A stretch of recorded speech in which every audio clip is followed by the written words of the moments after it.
Night, exploring the great outdoors in Pennsylvania and beyond. Brought to you by the Mariana Outdoorsman Association and by Wild Acres Farm, Fishery, and Regulated Hunting Grounds. Now, the great outdoors with Jason White.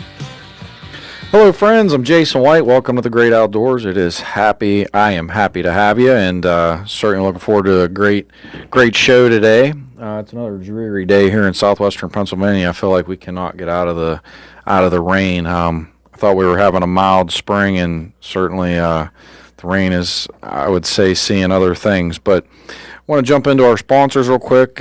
Special thanks to the Mariana Outdoorsman Association. You can join the MOA today at marianaoutdoors.com. Again, that's marianaoutdoors.com. If you're interested in trophy trout fishing, got over 2.5 miles of all private access areas, completely private streams, fishing pond, which is stocked with trout and also warm water fish, 750-yard rifle range, semi-auto range, 2 pistol ranges, and a 5-stand, which and they're looking to do a lot of improvements this upcoming summer as well. Again, marianaoutdoors.com, marianaoutdoors.com, and just looking ahead to the fall, they will be firing back up the upland bird hunting as well, so that's another huge amenity as part of a membership. Also, special thanks to Wild Acres Farm, Fishery, and Regulated Hunting Grounds. If you're looking to book an upland bird hunt, wild free-ranging turkey hunt, and wild free-ranging deer hunt, please check us out, 10mileco.org, tenmileco.org, or you can call 724-579-0924. Got some turkey hunts, actually. Had some folks cancel, so there's some openings this spring. So if you're interested in doing a wild turkey hunt, please check us out, 724-579-0924. And last but not least, special thanks to Washington County, the Washington County Chamber Tourism and Promotion Agency. Certainly special thanks to them, and please visit Washington County. I want to go over some upcoming events for the Mariana Outdoorsman Association. Saturday, April the 20th, and also Saturday, April 21st, there will be a long-range hunter class. Excuse me. That's actually filled up and full, so really happy about that. Thursday, May 2nd, at 3 p.m., there will be a trout stalking taking place. That'll be in preparation for the PA Trout Classic. The PA Trout Classic is a 2-day competition, May 3rd and May 4th. It is sold out currently. We have 52 participants. It's a combination. It's all the rules, basically, of the Mariana Outdoorsman Association, but it's a 2-day event based upon tag collection off of fish. First, second, and third place based upon length. And then there's some side things that people can do based upon biggest fish first day, biggest fish second day, smallest fish of the tournament. There's going to be a mystery tag. And last but not least, there's actually going to be like a raffle based upon all the tags collected and then doing a drawing. Both days it's going to be from daylight until 5 p.m. Everybody's got to be back and checked in before 5 p.m. If people come back at like 5:15 or whatnot, that's definitely a no-go. And also Saturday, July the 13th, it is our annual golf outing. Really excited about that. We're going to be playing at the Cedarbrook Golf Course and the Clubhouse Grill that's located in Belle Vernon, Pennsylvania. It's right off of 51. It's a fantastic track. If you like to golf, please come out. I know a lot of people maybe do not necessarily associate golfing with agriculture, but golf courses use a tremendous amount of agricultural products and goods and equipment. And also, it's just great to be in the outdoors. For those that enjoy a good golf course, it's just how do I want to describe it? There's a lot of wildlife at a golf course. So if you've ever been to a golf course, you'll understand what I'm saying. Whether that is hawks, whether that's bald eagles, whether that's osprey, geese, deer, turkey, so on and so forth. You definitely get to see a lot of wildlife at the golf courses. So please come check us out. We'd love to have you. Certainly looking for sponsors for that event. You can register or sponsor at MarianaOutdoors.com. That's MarianaOutdoors.com, or you can always give me a call at 724-579-0924. Would love to have you. We're really looking forward to having another full field of golfers, and it should be like I said, at an absolutely fantastic venue. So really looking forward to that, and continuing another year of success. I wanted to follow up on last week's show. I had really talked about the pheasant stalking program in the state of Pennsylvania, the revenues, and how there was basically a deficit, and how monies were having to be pulled from the general fund from hunting license sales and being diverted over towards supplementing the program. And when I had talked about that, I'd really highlighted the fact about how the predators are so bad in Pennsylvania, and it's really becoming an issue, I would say, systemically on a much bigger scale. That being said, I had the opportunity this morning, and I wanted to share this with all of you. I was looking through some different newspaper articles. This one in particular is actually from the Midwest, and I thought it was fascinating. It's talking about states continue to cut turkey hunting opportunities amid population declines. And basically, different states, which I'm going to read through them: Missouri, Kansas, Oklahoma, Nebraska, and Tennessee have all, in some way, shape, or form, kind of scaled back their turkey numbers as far as what people are allowed to harvest. I want to connect the dots here with folks. I've been talking a lot about hawks. I've been talking a lot about ground predators, whether that be red fox, gray fox, raccoons, possums, even coyotes. When you're talking about now turkeys, I had voiced my concerns in past episodes about how these predators devastate pheasants, how these predators devastate bobwhite quail, grouse, rabbits, squirrels. I really didn't highlight in the past about how they are a big detriment to turkeys, but today it's time that we bring up about the connection with these predators to turkeys and dwindling turkey populations. What everybody has to understand is that, first of all, when you're talking about predators, predators are either going to raid nests, which is something that a skunk, a possum, and a raccoon will do no problem at all. And when I say raid a nest, that could be literally just eating the eggs, or that could be actually after they hatch, eating the peeps or the poults,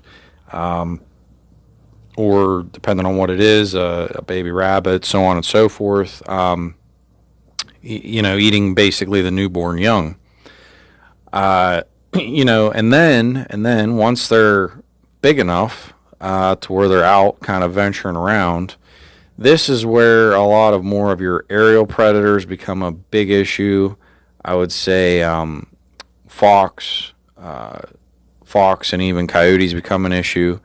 And I would say your fox and coyotes definitely, as turkeys kind of progress up, they become a little bit too big for necessarily possum, skunks, and I would even say raccoons to be much of an issue. But then you're still combating with the aerial predators up to a certain point, and then once they're too big, then it kind of just becomes a fox and a coyote issue.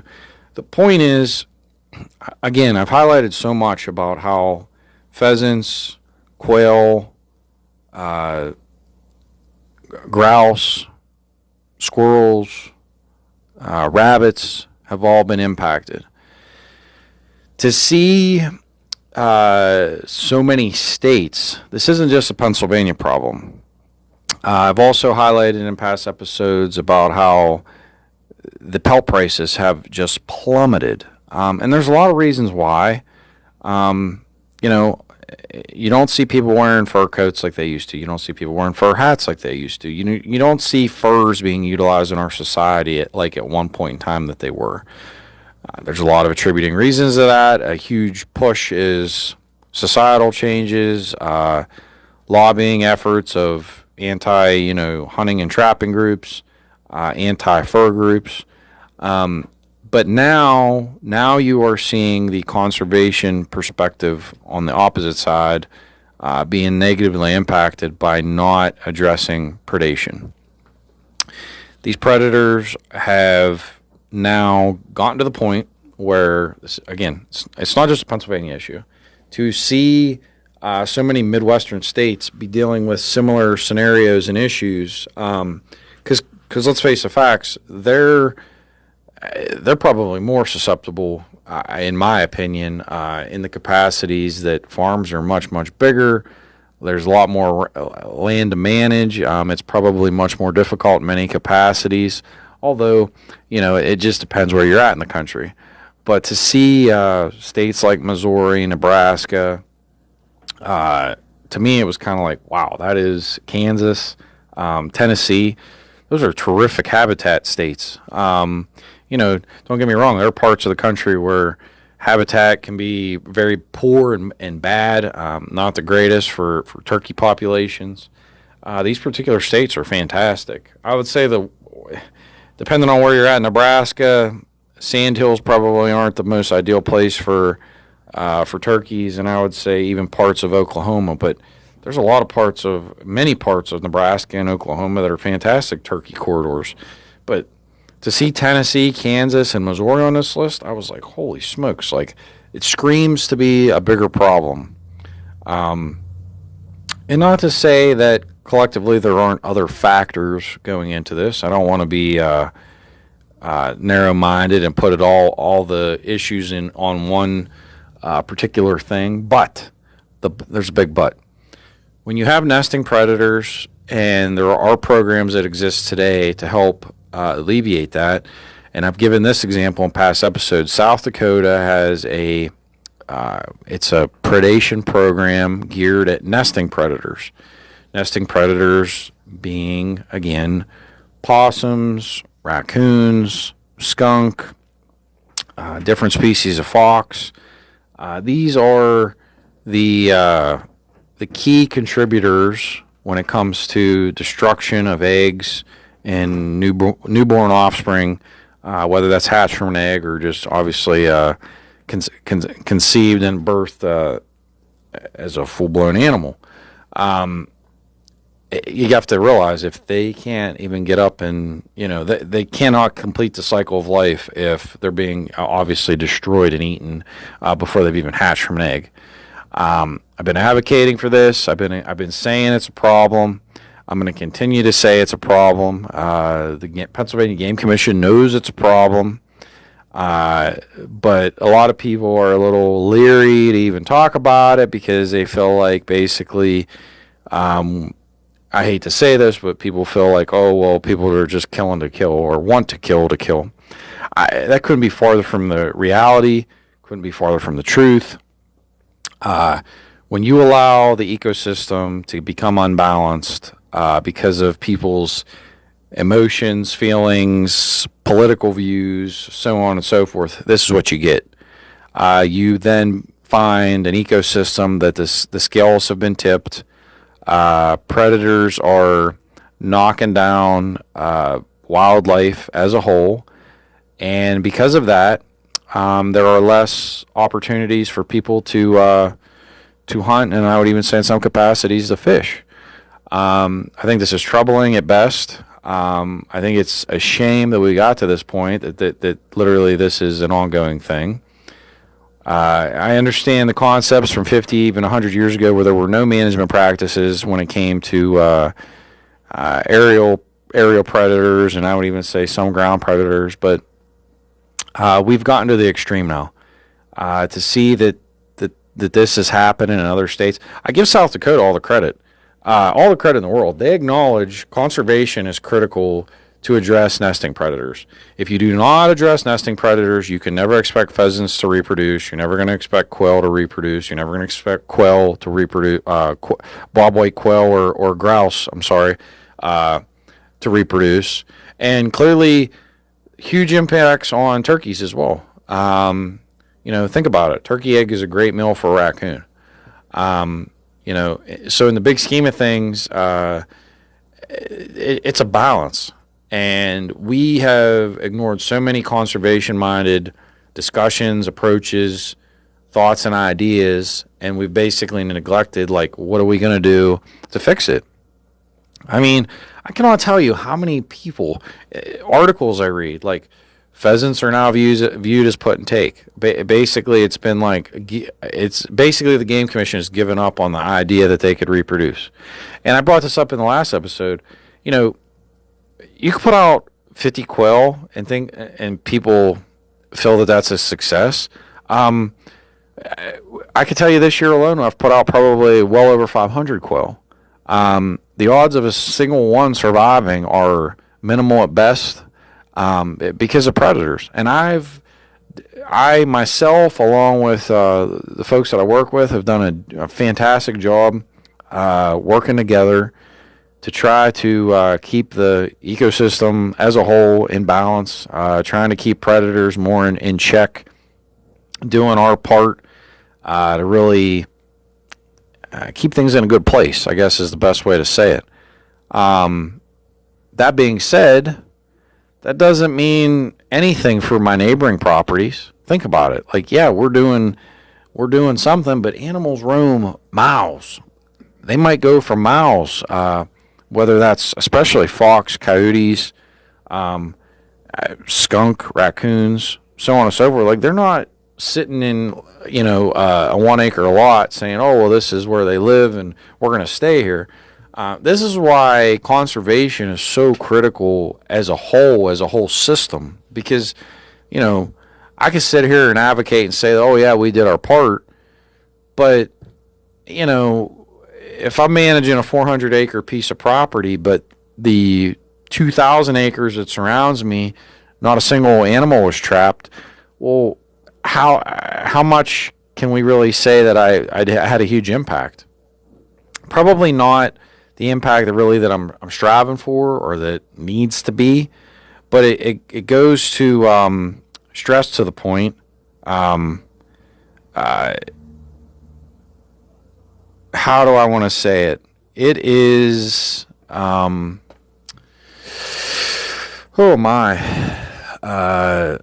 it is something here that we all need to collectively acknowledge and understand, that aerial and nesting predators, whether that be ground or, like I said, in the air, have a huge impact on the ecosystem. And to see these other states cutting back on turkeys, cutting back, you're even seeing our state with acknowledging about pheasants and predators therein. I just do not understand at this juncture what we're doing from a conservation perspective. We have to address this issue. If we do not, you can be assured that it's only going to get worse, because as more farms disappear in Pennsylvania, which is happening regularly with, I had this conversation yesterday where I gave the example where how many farms now have gas wells and folks are making a good income. They're picking up and getting out of Pennsylvania. Too much regulation, weather's better other places. I could go on and on with how the conversation went, but you get my drift. People were just like, I've had enough and I want to get out of here. So guess what? Now you have another farm where predators have basically the land to roam. The opportunities to manage wildlife and conservation for human interaction is critical. Because if we allow these apex predators to just destroy everything, and also not only destroy everything, but by not managing them, you're actually we are feeding the beast. And you're going to ask, well, Jason, how are we feeding the beast? Well, for example, I've told you in past episodes that if hawks are trapped via federal permits, you're required to take them to the Pittsburgh International Airport, and then you're required to take them to a game lands where they stock pheasants and release it. We are just simply empowering these animals because now you basically gave them a buffet of an endless supply of food. And that's what's crazy and kind of like disheartening to me is you're just like, what are we doing? Like, what I discussed last episode about we're not even supplementing the funds for the pheasant program, and yet out of a total of $4.3 million at a cost of approximately $19.50 a bird, which is an astronomical amount of money, by the way, we are estimating that only 50% of the birds were actually harvested. That means the other 50% of the birds were more than likely harvested by wildlife. So that means those animals are being fed abnormally, which means they're probably going to get through the winter healthier. They're probably going to have more offspring than normal. And do you get what I'm getting at? It creates a systemic negative domino effect by us not addressing the predator issues. I plead with everybody out there listening. This is such a huge problem. It's such a systemic issue. And it also goes into crop damage, and it goes into, I will even say, vehicular accidents. Now you're going to say, well, how the heck did I tie in ground predators, and how did I tie in these other things with crop damage? Well, number one, things such as raccoons, I'll give a raccoon an example, and I'll say possums too, they get minimal credit for the crop damage that they do to farms. If you've ever been to a cornfield and you see a corn stalk like snapped in half, etc., that is, that's exactly what had happened. A raccoon had come through, and basically they will cause major devastation. Garden spaces, maybe not to the scale of deer, but they are definitely a huge contributing factor. Now, that being said, people say that, coyotes are supposed to help with deer populations. Well, let's think about this. What's easier for a coyote to get? A rabbit, a pheasant, a grouse, a quail, a baby one of those? Do you get where I'm getting at? A baby turkey? The answer is simple. Yes, it's much easier for a coyote to go and do that as opposed to, can they get baby deer in the first few months?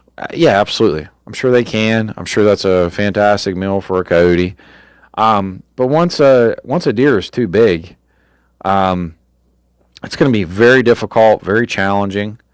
It would be much more prudent for a coyote and also their health to go after some of these smaller game, because you got to think about it. Let's say, for example, you have a mother deer, a doe, and she's got a baby, a baby.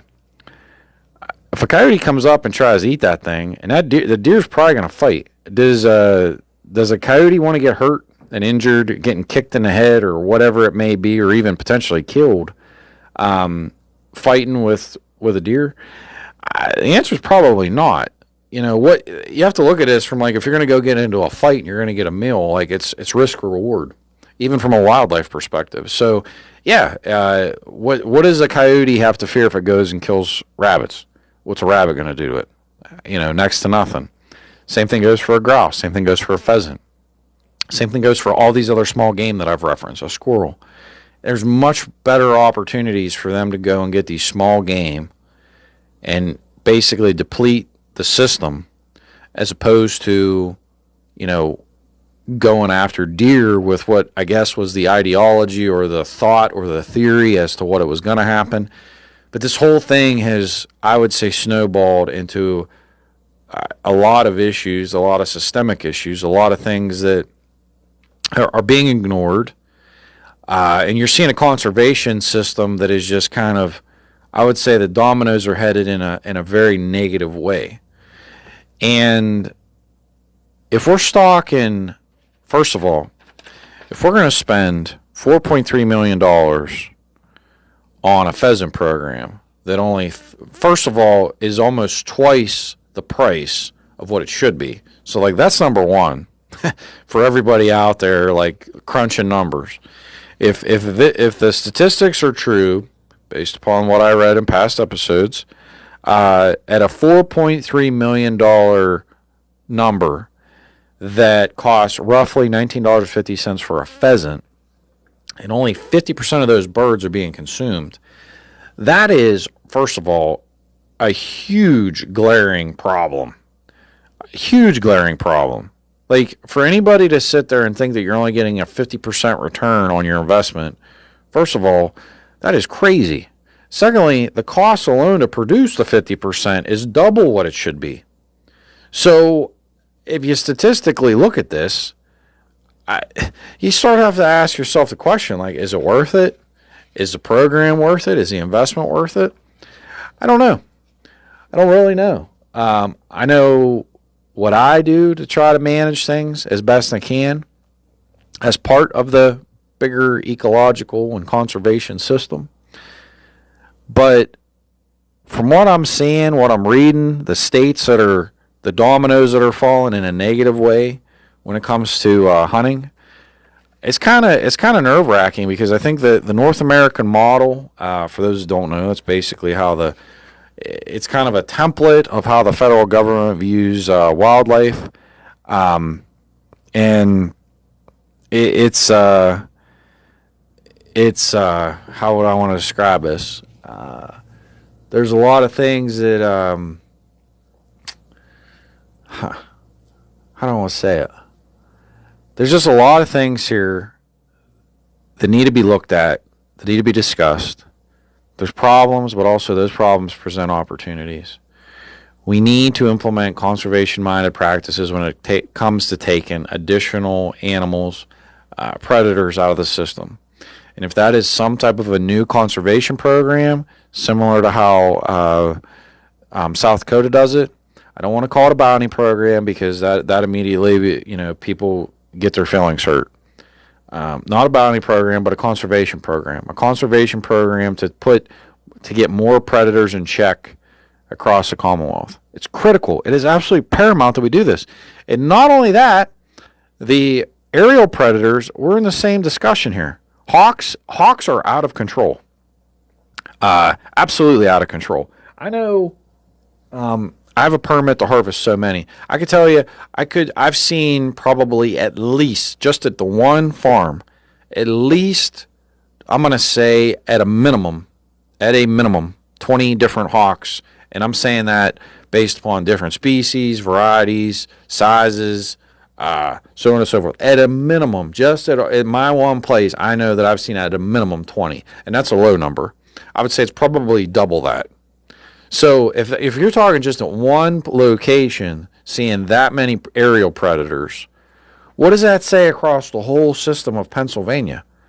Like, the scales are so tipped right now in a negative way, and you're talking about these raptor predators, which are apex predators. You're talking about these ground predators, which many of them are nesting predators that over the next, I'm going to say 2 months, are absolutely critical to this conversation, because as soon as turkeys lay their eggs, as soon as rabbits are having babies, as soon as pheasants potentially would have eggs, quail, grouse, etc., these other animals become top targets, top hunters, the raccoons, the possums, the skunks, the red fox, the gray fox. They're like huge into this whole network of problems. But, if anybody really values hunting and fishing in Pennsylvania, which I know you do, the predator conversation as a collective body has to be looked at, has to be discussed. We need to have more conversations about it. The Pennsylvania Game Commission has to come up with a viable conservation method to take them out of the system. You have to create balance. We cannot sit here and acknowledge a problem where the scales are tipping one way and magically think that, oh, well, pelt prices were $1.50 this year. I'm sure a lot of guys and gals are going to want to go trapping. Like, no, they're not.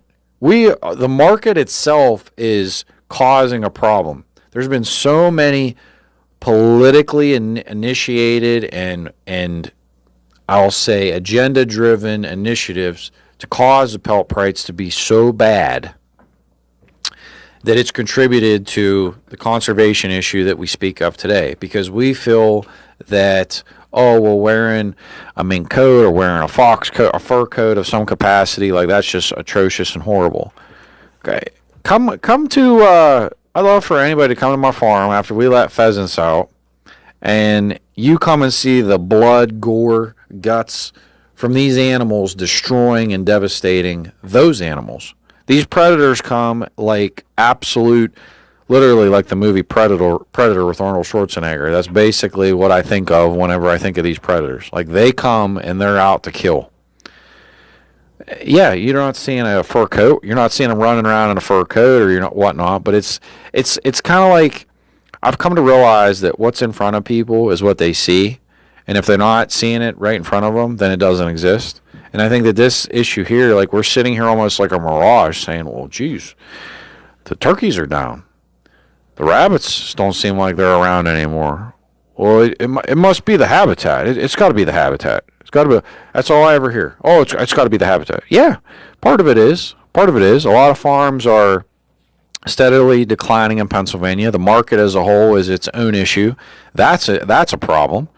For us to actually establish capitalism when it comes to agriculture, so people actually have places to sell their commodities. Farms as a whole are drastically on the decline. Hay fields have become less and less. Grain fields have become less and less. And yes, that's habitat. Now, is that a problem? Absolutely. Is it the number one contributing factor? I would argue no, it's not. Because you got to think about this. Even with those types of commodities, they're producing summer months. That does not resolve the problem. Like, what's going on then in the winter, fall, winter, and even early spring? It's not like people are leaving their oats and wheat and their corn up all winter long for saying, "Hey, animals, just come here and eat, and you'll be good. Like, we'll pick it whenever you're done eating." Like, no, you pick it whenever you're going to get the highest yield, and that's what you do to make sure you get the best return on your investment. Period. End of story. Yeah, that's not saying, though, that when those commodities exist in the summer months, that wildlife doesn't have more opportunities to get food. But I think that has been a cop-out excuse to the overarching issue here of the decline of so many wildlife. And to see now numerous states acknowledging these problems in the Midwest, and then we're sitting here in Pennsylvania where it came out last year about decreasing turkey populations. There comes a point when it's how many species we're saying that this is impacting. And we are acknowledging rabbits. We've acknowledged pheasants. We've acknowledged quail. We've acknowledged turkeys. We've acknowledged grouse. At what point do we say, "Houston, we have a problem"? I mean, it's like literally Groundhog's Day here in Pennsylvania. Every time I talk to people, it's yes, these particular game and wildlife were much more plentiful years ago than necessarily they are today. I don't want to say all of them, but the bulk of them, the answer is yes. Deer were much less because they were managed a lot more. There were a lot more farms, etc. And now you're seeing the deer population just explode because now they have more food than ever, and it's just in its own capacity has become a huge problem, which is a whole nother piece of the puzzle here that Pennsylvania has to totally. I know Sunday hunting is currently on the horizon, and it looks like it's going to happen. Seems like everybody's being very positive about it, and there's a lot of good conversations coming.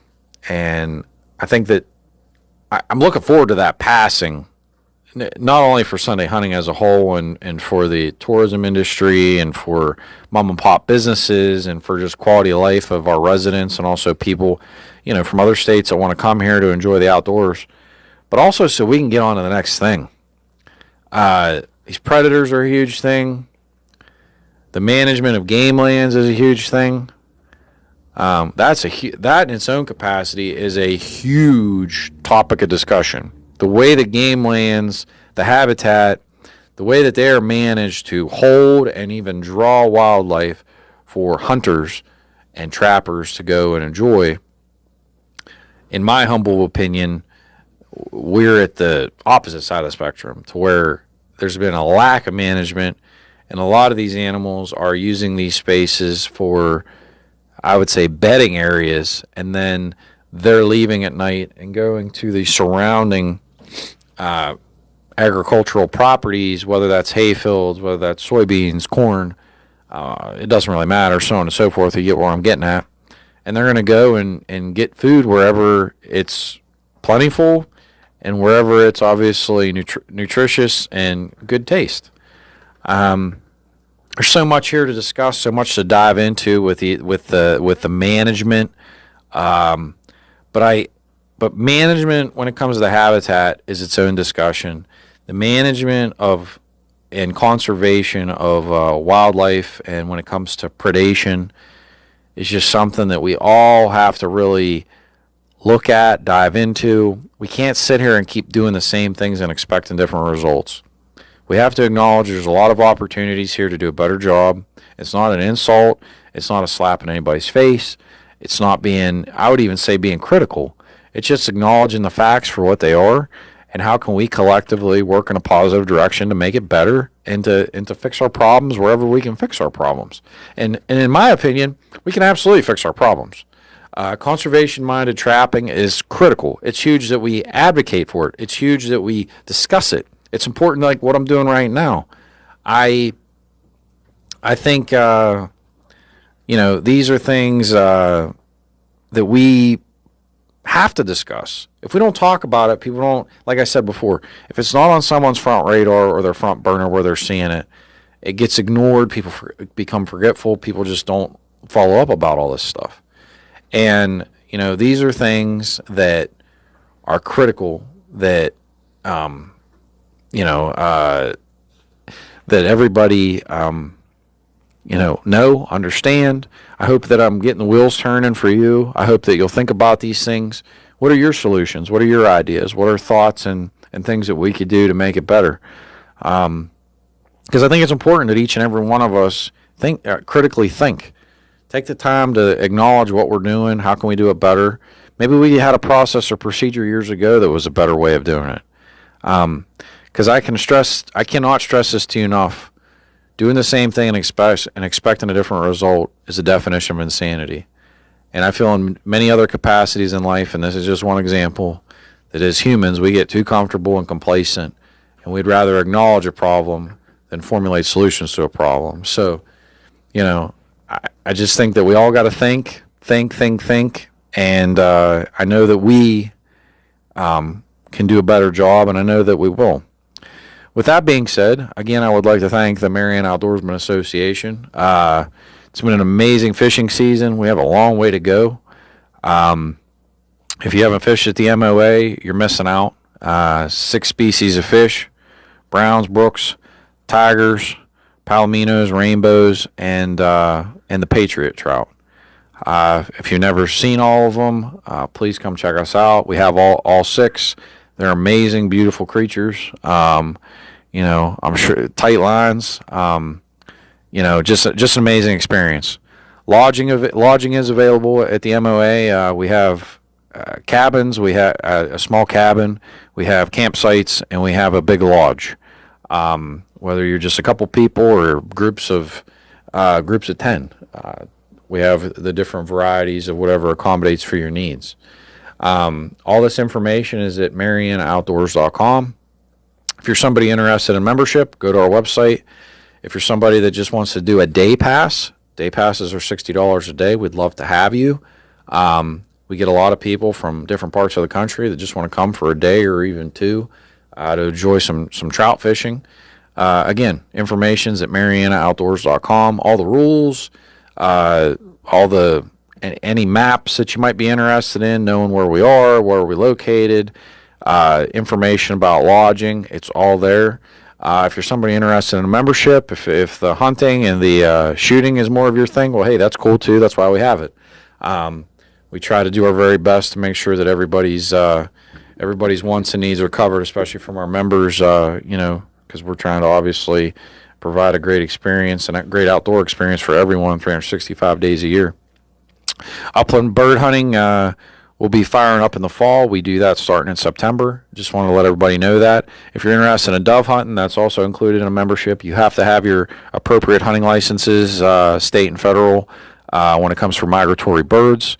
And also, when you are a member, we require that everybody has to have some form of a hunting license in whatever state, but you're not required to have your pheasant stamp since we are regulated with a special permit. Special thanks to Wild Acres Farm, Fishery, and Regulated Hunting Grounds. I still have a few turkey spots left, so if you're interested in doing that at all, please reach out to us, 10milesco.org, or you can check us out at 724-579-0924 and have a conversation with me directly to answer any questions that you may have. Still have some white-tailed deer hunts available this fall. Again, 10milesco.org, 724-579-0924. And last but not least, I cannot thank Washington County Tourism and Promotion Agency enough. They've been a blessing and certainly supportive of what we're doing. But for now, I'm Jason White. This is A Great Outdoors. You all have a blessed week. Stay dry, and I'll talk to you soon. And it's